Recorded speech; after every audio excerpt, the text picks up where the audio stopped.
Greeting from Baldwin Park, California. I am here with Bishop Charles Fisher and his wife Alicia, who is taking care of the technological part. We just finished 3 days of wonderful meetings with the Latino churches that you have here in your area. Tell us about it. What was it all about?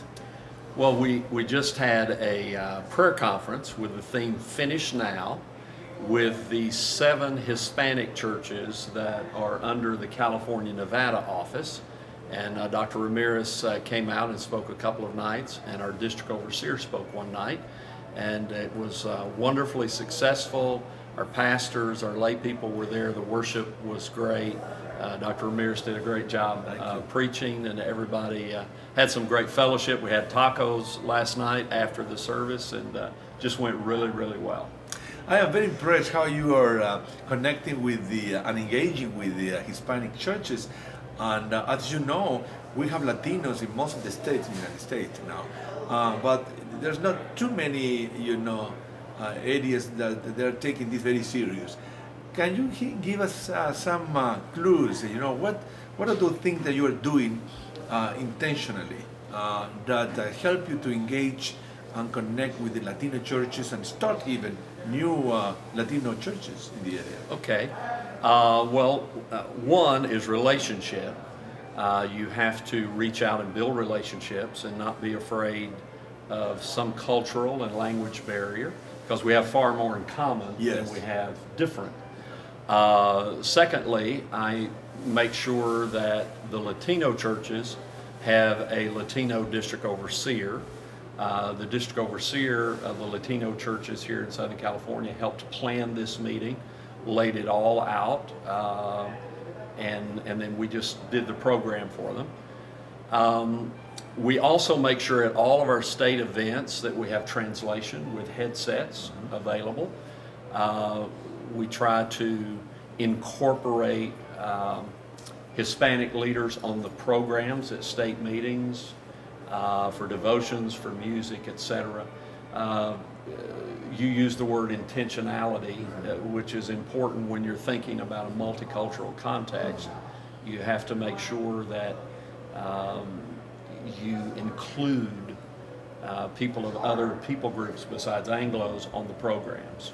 Of course, you have a similar experience in Alaska and working with the Latino pastors and churches, and now here. No, you don't speak the language. You don't speak Spanish. How you manage to organize these Latino churches under your supervision? There again, I make sure that the district overseer that I select is bilingual. Okay, that's good. And that way he can communicate with me, and then if I need to communicate something with one of the pastors whose English is limited or almost non-existent, I have a bridge there, and that's worked very, very well for us over the last few years. Now, for those states that they don't have right now any Latino work, but they do have Latino, people in their state, what will be some good advice how to start this connection with the Latino community? How you start this process?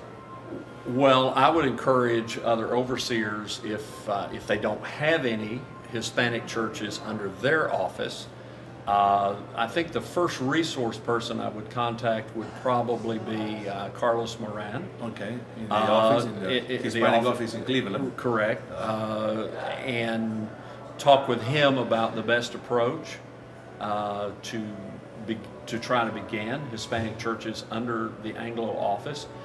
One of the more important things we're trying to do here is get our Anglo churches, local churches, to begin outreaches to the Spanish-speaking population, because there are sections of California where the Hispanic population is now greater than the Anglo population, particularly in the Central Valley.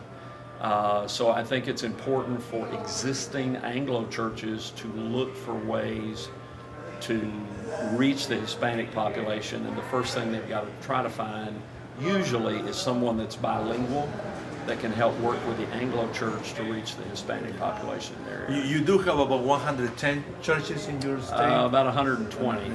California and Nevada.